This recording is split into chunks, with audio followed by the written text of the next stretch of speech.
ఈవీఎంల్లో మోసం జరిగింది, బ్యాలెట్లే పారదర్శకంగా ఉంటున్న జగన్మోహన్ రెడ్డి గారు వాళ్ళ ఎక్స్లో ఆయన ఒక కామెంట్ చేశారు.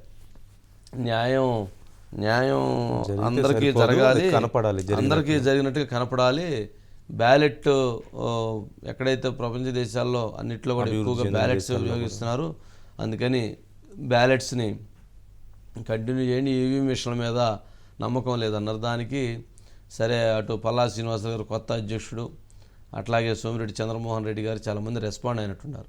మరి 2019లో 151 స్థానాలు జగన్మోహన్ రెడ్డి గారికి వచ్చినప్పుడు తెలుగుదేశం పార్టీలో కొంతమంది ఈవీఎం మిషన్ల మీద అనుమానం వ్యక్తం చేస్తే వీళ్ళకి ఏమన్నా పిచ్చి పట్టిందా, వీళ్ళకి ఏమన్నా మైండ్ పోయిందా, ఇది ఎంత పారదర్శకంగా జరిగితే వీటిని ఈ విధంగా కామెంట్ చేస్తారని అదే నోటితో జగన్మోహన్ రెడ్డి గారు మాట్లాడారు. ఇప్పుడు మళ్ళీ 2024లో ఆయన చేసినటువంటి అసమర్థ అవినీతి విధానాలతో ఆయన 11 స్థానాలు పరిమితం అయ్యాడు. మరి దానికి ఈవీఎం మిషన్లు తేడా అని చెప్పని మళ్ళీ అదొక సందేహాన్ని వ్యక్తం చేస్తున్నారు. మరి ఏమంటాం? మరి జగన్మోహన్ రెడ్డి గారి యొక్క పరిపాలనతో జరిగినటువంటి నష్టం తప్ప ఇంకోటి కాదు. ఆ బైట్స్ ఉన్నట్లు ఉన్నాయి. జగన్మోహన్ రెడ్డి గారి ఆ పాత బయట కొత్త బయట వేయండి, ఒకసారి విన్నాం చక్కగా ప్రజలకు. అసలు జగన్మోహన్ రెడ్డి గారు ఏదైనా న్యాయంగా నిజం చెబితే, గతసారికి ఇప్పటిసారి ఏదైనా నిజం చెబితే ఏమైనా అయిద్దాం అనుకుంటారు కానీ అప్పుడు ఒక మాట, ఇప్పుడు ఒక మాట, ప్రత్యేక హోదాలో ఒక మాట, ఇప్పుడు ఒక మాట, ఇంకో దాంట్లో ఒక మాట, వాలంటీర్తో ఇప్పుడు ఒక మాట, అన్నీ ఒకసారి బయట ఉందా? ఓల్డ్ బయట, న్యూ బయట రెండు ఉన్నాయి. అది జరిగాయి, ఈవీఎంలు ఇది జరిగాయి, నేను ఎవరికి ఓటేసానో నాకు తెలియదు అని చెప్పి ప్రజలను తప్పుదోవ పట్టించడం నిజంగా ఒక ముఖ్యమంత్రి స్థాయిలో ఉన్న వ్యక్తి చేయదగ్గ పనేనా అని అడుగుతా ఉన్నా.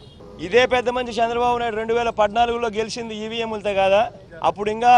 అప్పుడన్నా ఇంకా వీవీప్యాట్లో ఇంకా లేవు, ఇంకా మేము అనాలా. అప్పుడు బటన్ ఎవరికి నొక్కినామో ఎవరికి పోటు పడిందో మాకు తెలియదని మేము అనాలా. కానీ ఇక్కడైతే కనీసం కనిపిస్తూ ఉంది. వీవీప్యాట్ తర్వాత ఇంకా వీవీప్యాట్ కూడా వచ్చింది. బటన్ నొక్కిన తర్వాత వీవీప్యాట్లో కనిపిస్తూ ఉంది ఏ పార్టీకి ఓటు వేసామని. అప్పుడు చంద్రబాబు నాయుడు 2014లో గెలిచినప్పుడు అది కూడా లేదు, అయినా మేమేమనలా. అప్పుడు ఇదే ఈవీఎంలు, ఇదే వీవీప్యాట్, ఆయనకు అనుకూలంగా తీర్పు వస్తే ఏమలా అన్ని బాగున్నాయి. వీవీప్యాట్లు బ్రహ్మాండంగా ఉన్నాయి, ఈవీఎంలు బ్రహ్మాండంగా ఉన్నాయి. డెమోక్రసీని అవహేళన చేస్తూ, ప్రజల తీర్పును అవహేళన చేస్తూ మాట్లాడుతూ ఉంటే ఈ మనిషి నిజంగా మనిషేనా అని అడుగుతా ఉన్నా. తాను గెలిస్తే ఏమో అన్ని బాగున్నట్టే, తాను ఓడిపోతే మాత్రం ప్రజలు ఓటేయలేదు అనే మాట ఒప్పుకోకుండా ఈవీఎంల మీద నెపాన్ని నెట్టడం. ఈయన బుద్ధి ఈ 5 ఏళ్ళు చూస్తే ఈయన బుద్ధి అయ్యేది. ఈవీఎంస్ మీద చాలా మంది దేశవ్యాప్తంగా ప్రపంచవ్యాప్తంగా అనుమానాలు వ్యక్తం చేస్తున్నటువంటి దశ. వీవీప్యాట్లు నమ్మకం లేదన్నట్టు చెప్తున్నారు. బాబు జగన్ 80% కాదు 86% మంది ప్రజలు వాళ్ళు మాకు ఓటేశారు. ఎక్కడా ఏ ప్రజలు కంప్లైంట్ ఇవ్వలేదు. కాబట్టి వాళ్ళందరూ న్యాయం జరిగిందని కోరుకుంటున్నారు. నువ్వు భ్రమల్లో జీవిస్తున్నావు. నీ యొక్క ప్యాలెస్ లోంచి బయటకు వచ్చి ప్రజా జీవితంలో ఏం జరుగుతుందో తెలుసుకో. ఇకనైనా నువ్వు బయటకు వచ్చి ప్రజా జీవితంలో ఏం జరుగుతుందో తెలుసుకోకపోతే నువ్వు ప్రజా జీవితంలో కూడా మిగలవు. నిన్ను తగిన బుద్ధి చెప్పి ప్రతిపక్ష హోదా కూడా లేని విధంగా నీకు బుద్ధి చెప్పారు. నిజంగా నీ యొక్క వైజాగ్ ప్యాలెస్ విషయాలు బయటకు వస్తే ఆ 11 సీట్లు కూడా మిగిలేవు కాదు. నువ్వు ఈవీఎంల గురించి ఏం మాట్లాడావో నువ్వు ఒక్కసారి తెలిసి నీ వీడియో చూసుకో. దాని ప్రకారం నువ్వు సమాధానం చెప్పాలని గట్టిగా కోరుకుంటా. నీకు త్వరలో జైలు జీవితం. ఈవీఎంలు గెలిపించేటటువంటి ఎన్డీఏకి 240 సీట్లు ఎందుకు వస్తాయి? 350 సీట్లు రావాలి కదా.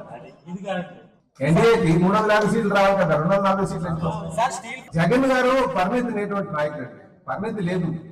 Is not a matured leader. 72 మంది సలహాదారులు పెట్టుకుంటారండి.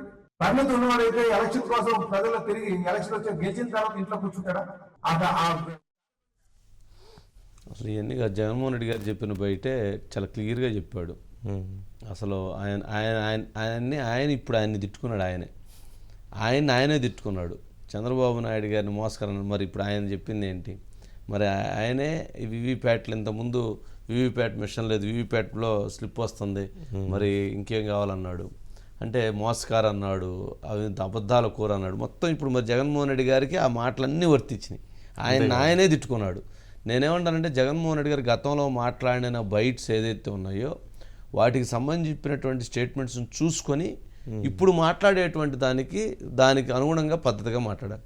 గతంలోనేమన్నా దుర్మార్గులు ఇది మాట్లాడిన ఈవీఎం మిషన్లో అన్యాయం జరిగిందంటే అది దుర్మార్గులు దుష్టులు అని తిట్టి, ఈరోజు ఆయన ఓడిపోవడంతో దుర్మార్గులు దుష్టులు అని చెప్పి మాట్లాడుతున్నారంటే అసలు నిజంగా అది ఆయనకి చెల్లుబాటైంది. అబ్బో ఐసి గారు ఏమండి, ఏదన్నా నిజమేమన్నా చెబితే ఏమన్నా అయిద్ది అనేటువంటిది ఏదైనా ఉందా అండి? నాకు అర్థం కాదు. ఎందుకు ఆయన అన్నీ సెల్ఫ్ గోల్ వేసుకుంటున్నారు? నేను అంటుంది ఏంటంటే జగన్మోహన్ రెడ్డి గారు ఆయన ప్రతిపక్ష నాయకుడు, మాజీ ముఖ్యమంత్రి. సరే ప్రతిపక్ష నాయకుడు అంటే ఆయన సీట్లు రాకపోతే ఎవరన్నా ఉందో ఒక ఆయన ఒక్కడే కాబట్టి సీట్లు లేకపోయినా తగ్గినా ఏదన్నా కానీ ఆయన అనుకోవాలి. ముఖ్యమంత్రిగా చేశాడు. మరి ఏంటి ఆయన మాట్లాడే మాటల్లో ఆయన అంతకుముందు అంత గట్టిగా చెప్పి ఇప్పుడు ఏమన్నా అలా కాదు ఈవీఎం మిషన్లో అన్యాయం జరిగిందని మాట్లాడతారు? ఏంటండి అసలు ఇది ఎలా సాధ్యమైద్ది? అన్నిట్లో అంతే, ఏ ఒక్క అంశంలో కూడా నిజం చెప్పట్లేదు ఆయన. మరి ఎందుకు నిజాలు చెబితే ఏమన్నా అయిద్దా ఏంటి? వంశీ గారు అందులో ట్విట్టర్లో కూడా చాలా ప్రజాస్వామ్యం అంటే మొత్తం ప్రపంచవ్యాప్తంగా కూడా చాలా ఏమంటారు అందరినీ తీసుకొచ్చి మాట్లాడారు వంశీ గారు. ప్రజాస్వామ్య స్ఫూర్తి నిలబడాలంటే బ్యాలెట్ పేపర్ ద్వారానే ఓటు ఉండాలి అని చెప్పి, ఎందుకంటే ఈవీఎంల మీద అనుమానాలు వస్తున్నాయి, ఈవీఎం అనేది ట్యాంపర్ చెయ్యొచ్చు. ఎలన్ మస్క్ చెప్పారు కదా వంశీ గారు. అంటే అక్కడికి ఇక్కడికి ఏం డిఫరెన్స్ ఉంది, అక్కడ ఈవీఎంలకి ఇక్కడ ఈవీఎంలకి అని అనేది ఆల్రెడీ ఇక్కడ కేంద్ర ఎన్నికల సంఘం వివరణ ఇచ్చింది వంశీ గారు. అక్కడ ఇంటర్నెట్ తోటి ఉంటుంది, ఇక్కడ ఇంటర్నెట్ తోటి అవసరం లేని, ఈవెన్ పవర్తో కూడా అవసరం లేని బ్యాటరీలతో తయారు చేసిన ఈవీఎంలు ఇండియన్ ఈవీఎంలు అనేది డిఫరెంట్ అని ఆల్రెడీ చెప్పారు వంశీ గారు. ఆ నేపథ్యంలోనే మొత్తం మీద ఎలన్ మస్క్ చెప్పిన దీన్ని తీసుకొని ప్రజాస్వామ్య స్ఫూర్తి నిలబడాలంటే బ్యాలెట్ ద్వారానే ఓటేయాలి, మాకు అనుమానంగా ఉంది ఈవీఎంలలో ఏదో జరిగింది అని చెప్పి, కాబట్టి ప్రజాస్వామ్య స్ఫూర్తి నిలబడాలి అన్నారు వంశీ గారు. దానికి ముందే మనం విన్నాం గతంలో ఏం మాట్లాడారు అని అనేది. అంటే దాదాపు ఎన్నికలు ఫలితాలు వచ్చిన వెంటనే వంశీ గారు ఆ రోజు ఈవీఎంల మీద మాట్లాడలేదు వంశీ గారు. ఎక్కడో ఏదో జరిగింది, అనుమానాలు ఉన్నాయి, దాని మీద మాకు ఇంకా రుజువులు వచ్చినాక మాట్లాడతామన్నారు వంశీ గారు. అనుమానాల గురించే చెప్పారు. కానీ అసలు నేను ఇచ్చిన డబ్బులు ఇచ్చిన అవ్వ తాత ప్రేమ ఏమైంది, అక్క లేదా చెల్లెలు వీళ్ళ ప్రేమలు ఏమైనాయి, చిన్నారుల ప్రేమలు ఏమైనాయి అని చెప్పారు. కానీ ఆ రోజు ఈవీఎంల మీద మాట్లాడలేదు వంశీ గారు. కానీ వెళ్ళలేకపోతున్నానండి ఐసి గారు.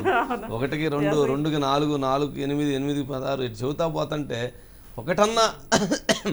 ఒక్కటన్నా గతంలో చెప్పిన దానికి నిలబడి ఉండాలి కదా. మరి అన్నీ అలా అలా అలా అలా అలా అలా పక్కకు పడేస్తా వెళితే ఎలా? అసలు ఏ పద్ధతి, ఏం విధానం? ఆయనే అన్నాడు, అరే ఏందో పాపము ఆయనకి.